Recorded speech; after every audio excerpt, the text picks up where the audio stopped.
അസ്സലാമലൈക്കും പ്രിയപ്പെട്ടവരെ, പരിശുദ്ധ റമളാൻ രണ്ടാമത്തെ 10 ആഗതമായി. ഇനിയുള്ള ദിവസങ്ങൾ പാപമോചനത്തിന്റെ 10 നാം ചെയ്തു കൂട്ടിയ പാപങ്ങൾ പൊറുപ്പിക്കാൻ പറ്റിയ ഏറ്റവും നല്ല ദിനരാത്രങ്ങളാണ് ഇനി നമുക്ക് മുമ്പിലുള്ളത്. അതിനാൽ നാം ധാരാളം ഇസ്തിഗ്ഫാർ ചൊല്ലുക അഥവാ അസ്തഗ്ഫിറുല്ലാഹൽ അലീം അധികരിപ്പിക്കുക. മഹാനായ ഉമർ ബിൻ ഖത്താബ് റളിയല്ലാഹു അൻഹു പറയുന്നു, ഇസ്തിഗ്ഫാർ എന്നത് ആകാശലോകത്തിന്റെ താക്കോൽ ആണ്. നബി സല്ലല്ലാഹു അലൈഹി വസല്ലം തങ്ങൾ പറഞ്ഞു, ആരെങ്കിലും ഒരാൾ ഇസ്തിഗ്ഫാർ കൂടുതലായി ചൊല്ലിക്കൊണ്ടിരുന്നാൽ എല്ലാ പ്രയാസങ്ങളിൽ നിന്നും മോചനം ലഭിക്കും, എല്ലാ ദുരിതങ്ങളിൽ നിന്നും അവന് രക്ഷ ലഭിക്കും, അവൻ പോലും വിചാരിക്കാത്ത ഭാഗത്തിലൂടെ അവന് ആഹാരം ലഭിക്കും. അല്ലാഹു തആല പറയുന്നു, ഒരാൾ ഇസ്തിഗ്ഫാർ വർദ്ധിപ്പിച്ചാൽ 4 പ്രയോജനങ്ങൾ അവന് ലഭ്യമാകും. 1.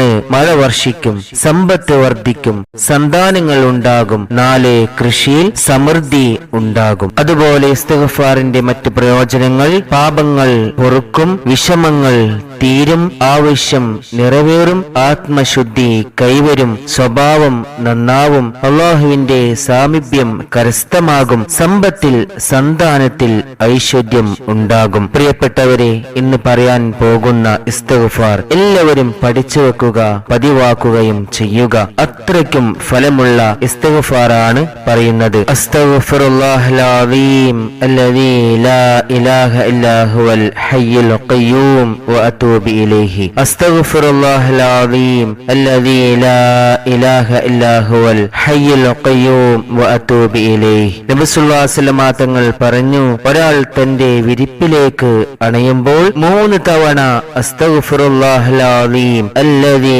ലാ ഇലാഹ ഇല്ലാ ഹുവൽ ഹയ്യുൽ ഖയ്യൂം വഅതൂബു ഇലൈഹി എന്ന് ചൊല്ലിയാൽ അവന്റെ എല്ലാ പാപങ്ങളും പൊറുക്കപ്പെടും. കടലിലെ നുരകൾക്ക് സമാനം പാപങ്ങൾ ഉണ്ടായാലും ശരി. പ്രിയപ്പെട്ടവരെ, ഇന്നു മുതൽ ഈ ഒരു ഇസ്തിഗ്ഫാർ നിത്യമാക്കുക.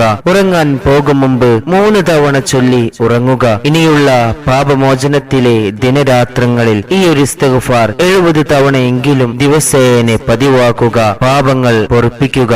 അശുദ്ധി സമയങ്ങളിൽ ഇസ്തിഗ്ഫാർ സ്ത്രീകൾക്ക് ചൊല്ലാവുന്നതാണ്. എല്ലാവരും പതിവാക്കുക. അസ്സലാമു അലൈക്കും.